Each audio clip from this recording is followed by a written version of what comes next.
Marahil narinig mo na ang tungkol sa Kusode no Te, isang uri ng Tsukumogami, mga bagay na walang buhay na nagkakaroon ng panibagong sigla matapos ang 100 taon ng pag-iral.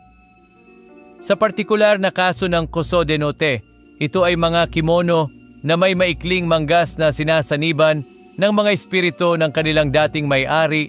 Kadalasan ay mga babaeng namatay nang may dalang hinanakit dahil sa mga suliraning hindi na resolba. Ang mga kimono na ito ay may mga kamay ng multo na lumalabas mula sa kanilang mga manggas, handang takutin o pahirapan ang sinumang lumapit. Isa sa mga pinakakilalang kwento tungkol sa Kusode no Te ay naganap noong panahon ng Keicho. Isang lalaki ang bumili ng kimono mula sa isang tindahan ng mga gamit na segunda mano para sa kanyang anak na babae.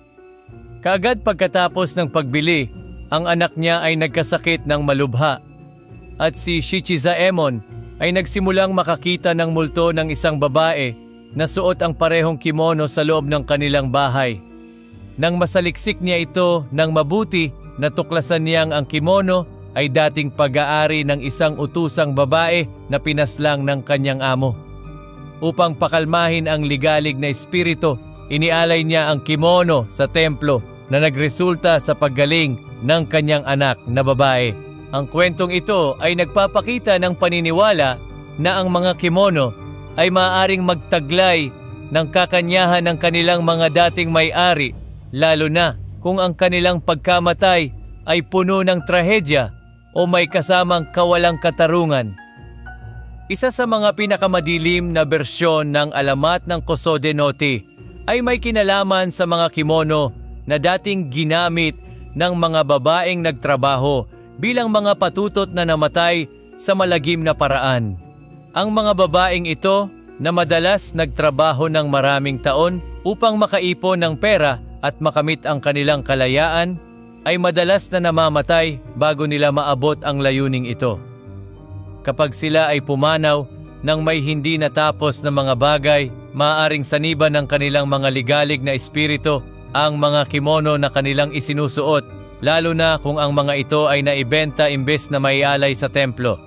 Kung ang buhay ng patutot ay tinapos sa marahas na paraan, ang sinanibang kimono ay maghahanap ng paghihiganti. Ngunit kung ang kamatayan ay natural o hindi sinasadya, maaaring habulin ng Kusode no Te ang mga dating kliyente na may utang pa sa kanya dahil patuloy niyang hinahabol ang kanyang nawalang kalayaan. Sa Japan, ang mga kimono ay hindi lamang mga kasuotan. Taglay nila ang malalim na kahalagahang kultural at espiritual. Kapag may namatay, ang kanilang mga kagamitan, lalo na ang mga mahahalagang kasuotan tulad ng kimono, ay inaasahang ipamana bilang alaala o ihandog sa templo kung saan idinadasal ang kaluluwa ng namatay. Kapag ang mga ito ay naibenta o hindi naalagaan ng tama, pinaniniwalaang ang kaluluwa ng may-ari ay hindi makakahanap ng kapahingahan na nagiging sanhi ng mga fenomena tulad ng Kusode no Te.